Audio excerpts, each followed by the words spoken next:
उत्तर प्रदेश के हाथरस कांड में रोज नए दावे सामने आ रहे हैं। अब इस केस के आरोपियों ने हाथरस के एसपी को पत्र लिखा है। इस पत्र में उन्होंने कहा कि पूरा मामला ऑनर किलिंग का है।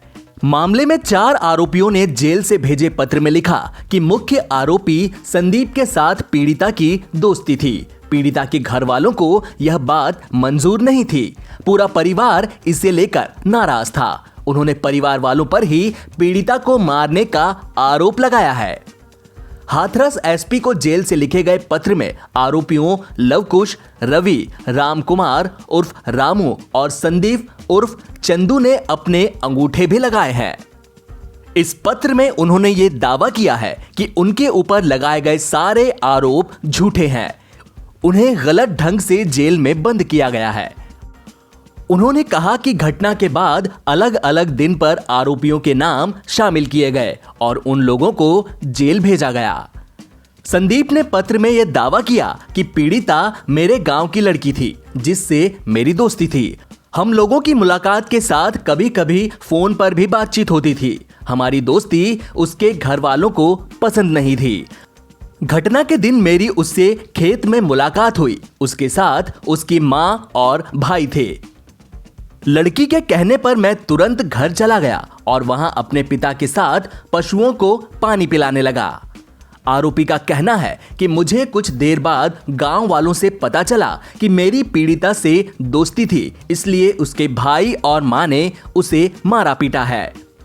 पिटाई के कारण उसे गंभीर चोटें भी आई। बाद में वह मर गई।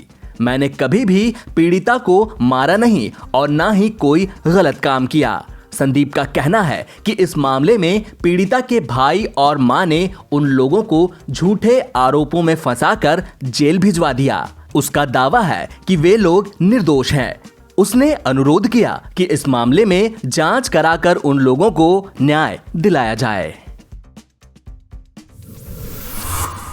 पीएम मोदी ने आगामी त्योहारों, ठंड के मौसम और अर्थव्यवस्था की स्थिति को ध्यान में रखते हुए कोरोना के खिलाफ बचाव को लेकर एक जन आंदोलन की शुरुआत की है। पीएम मोदी ने कोरोना के खिलाफ जंग को लेकर ट्वीट करते हुए कहा, जब तक दवाई नहीं तब तक ढिलाई नहीं। पीएम मोदी ने ट्वीट करते हुए कहा, आइए कोरोना से लड़ने के लिए एकजुट हों। हमेशा याद रखें, मास्क जरूर पहने, हाथ साफ करते रहें, सोशल डिस्टेंसिंग का पालन करें, 2 गज की दूरी रखें। पीएम मोदी ने अपने एक और ट्वीट में कहा, कोविड-19 के खिलाफ भारत की लड़ाई लोगों के जरिए लड़ी जा रही है और हमारे कोविड योद्धाओं से इस लड़ाई में बहुत ताकत मिलती है। हमारे सामूहिक प्रयासों ने कई लोगों की जान बचाई है। हमें लड़ाई जारी रखनी होगी और अपने नागरिकों को वायरस से बचाना होगा। रेल मंत्री पीयूष गोयल ने भी ट्वीट करके कहा, स्वयं सुरक्षित रहें और दूसरों को भी सुरक्षित रहने में सहयोग करें और कोरोना के विरुद्ध लड़ाई में भागीदार बने। यूपी के सीएम योगी आदित्यनाथ ने भी कोरोना के खिलाफ जन आंदोलन को आगे बढ़ाया है। उन्होंने ट्वीट करते हुए लिखा, कोविड प्रोटोकॉल का अनुपालन हमारी सुरक्षा की गारंटी है। भारत में एक दिन में कोरोना वायरस के 78,524 नए मामले सामने आने के बाद गुरुवार को देश में संक्रमितों की कुल संख्या 68 लाख से ऊपर पहुंच गई। वहीं ठीक होने वाले मरीजों की संख्या 58,27,704 हो गई। इससे देश में मरीजों के ठीक होने की दर 85.25% पर पहुंच गई है। केंद्रीय स्वास्थ्य मंत्रालय द्वारा गुरुवार सुबह 8 बजे जारी किए गए आंकड़ों के मुताबिक देश में अभी तक कोविड-19 के 68,35,655 मामले सामने आ चुके हैं। वहीं पिछले 24 घंटे में 971 और लोगों की संक्रमण से मौत के बाद मृतकों की संख्या बढ़कर 1,05,526 हो गई। आंकड़ों के मुताबिक देश में संक्रमण से मुक्त होने वाले लोगों की संख्या बढ़कर 58,27,704 हो गई है। फिलहाल 9,02,425 लोगों का कोरोना वायरस का इलाज चल रहा है, जो कि कुल मामलों का 13.20% है। कोविड-19 से मृत्यु दर में गिरावट दर्ज की जा रही है और यह अब 1.54% हो गया है। भारत में कोरोना वायरस के मामले 7 अगस्त को 20 लाख, 23 अगस्त को 30 लाख, 5 सितंबर को 40 लाख, 16 सितंबर को 50 लाख और 28 सितंबर को 60 लाख के पार चले गए थे। भारतीय आयुर्विज्ञान अनुसंधान परिषद के मुताबिक देश में 7 अक्टूबर तक कोविड-19 के 8,34,65,975 सैंपल्स की जांच की गई, जिनमें से 11,94,321 सैंपल्स की जांच बुधवार को की गई।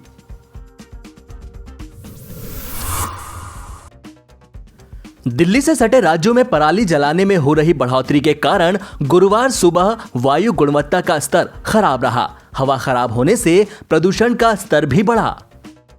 दिल्ली प्रदूषण नियंत्रण समिति के आंकड़ों के मुताबिक गुरुवार सुबह आनंद विहार इलाके का एयर क्वालिटी इंडेक्स 210, पटपड़गंज का एयर क्वालिटी इंडेक्स 214 और बवाना का एयर क्वालिटी इंडेक्स 251 रहा।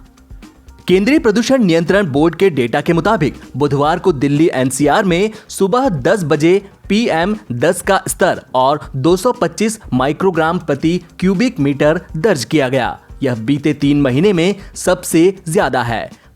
PM10 माप में 10 माइक्रोमीटर जितने कण होते हैं जो सांस लेते समय फेफड़ों में जा सकते हैं। दिल्ली में सुबह 10 बजे वायु गुणवत्ता सूचकांक QI 207 रहा। सोमवार को यह 189 और मंगलवार को 152 दर्ज किया गया।